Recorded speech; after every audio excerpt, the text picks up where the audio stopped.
जिन और नौकरानी की कहानी। एक पति पत्नी के जोड़े ने नया घर लिया था। पति का नाम जुबेद और औरत का नाम महक था। घर बड़ा था और काम का बोझ भी ज़्यादा था। उस औरत को, जिनका नया मकान था, उसे एक कामवाली की ज़रूरत थी और तलाश करने पर उन्हें एक शबाना नाम की कामवाली मिली। वह बहुत सीधी और ईमानदार औरत थी। शबाना की एक 18 साल की बेटी थी जिसका नाम जोया था। जोया बहुत सुंदर और सीधी लड़की थी। वह अपनी माँ के काम में हाथ भी बटाती थी। बहुत ज़्यादा बात नहीं करती थी, वो अपनी धुन में मगन रहती थी। महक रसोई में खाना बना रही थी और जोया सफाई कर रही थी। अचानक वो सफाई करते करते रुक गई और किचन के एक कोने को देखकर मुस्कुराने लगी। जोया धीरे धीरे अपने आप में बात कर रही थी।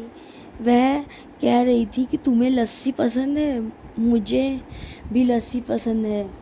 मैं अपनी मालकिन से कहती हूँ कि 2 गिलास बनवा देती हूँ। महक ने जोया से पूछा कि तुम किससे बात कर रही हो?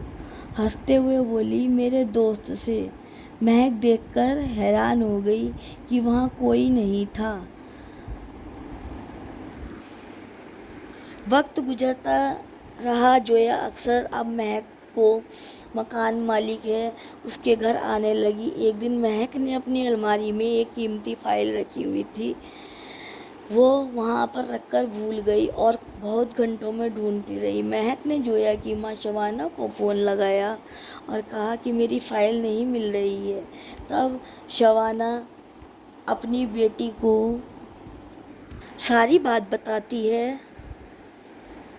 अब जिन सारी बात सुन रहा होता है और जोया को कान में कहता है कि वो फाइल अलमारी में डायरी के पीछे पड़ी है, इसलिए वह दिख नहीं रही।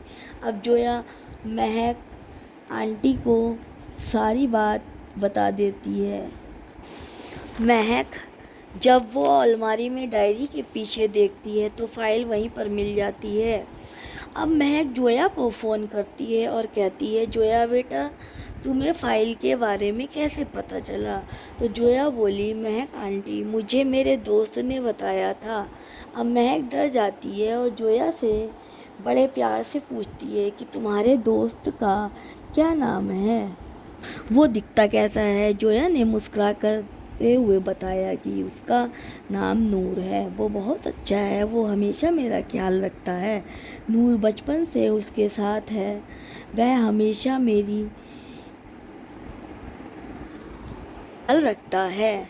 नूर बचपन से उसके साथ है, वह हमेशा मेरी हिफाजत भी करता है और मदद भी करता है और छोटी मोटी बीमारियों को ठीक भी कर देता है। एक दिन महक का बेटा घर में स्टोर रूम में बंद हो गया। महक जुबेद अपने बेटे को पूरे घर में ढूंढते रहे पर वह कहीं नहीं मिलता है। तब जोया काम पर आई तो महक ने सारी बात बताई। फिर थोड़ी देर बाद जोया कहती है कि आंटी, आपका बेटा स्टोर रूम में बंद है, वो वहीं मिलेगा।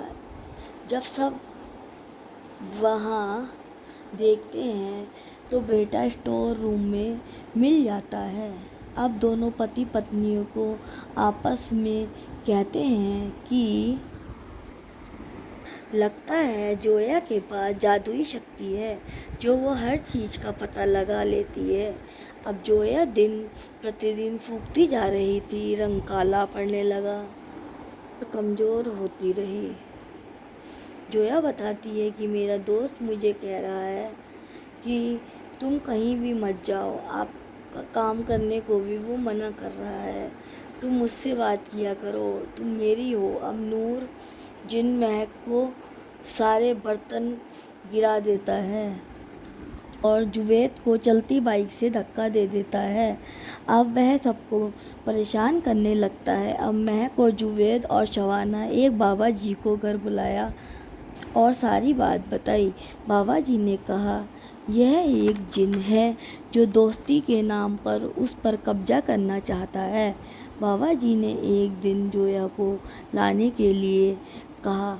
जब जोया वहाँ पहुँची तो उसके जिस्म पर कपकपी होने लगी और जोया चीखने लगी और बेहोश हो गई। बाबा जी ने आयत पढ़ना शुरू करी और दम करने लगे।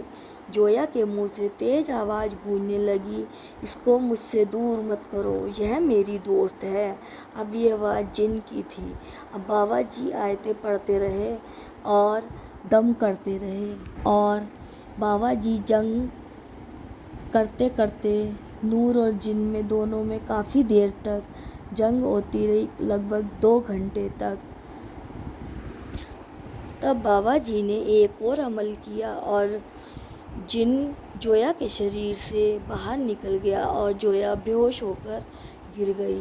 जब उसे होश आया तो जोया को जिन कहीं नहीं दिखा, वह जा चुका था और वह इधर उधर देखती है तो बाबा जी कहते हैं, क्या तुम्हें अभी भी जिन दिख रहा है, नूर दिख रहा है?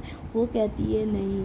बाबा जी उसे एक ताबीज़ बांधते हैं और वो बिल्कुल ठीक हो जाती है। अब जोया एक नॉर्मल ज़िंदगी जी रही है और उसकी शादी भी हो गई है और उसके बच्चे भी हो गए हैं।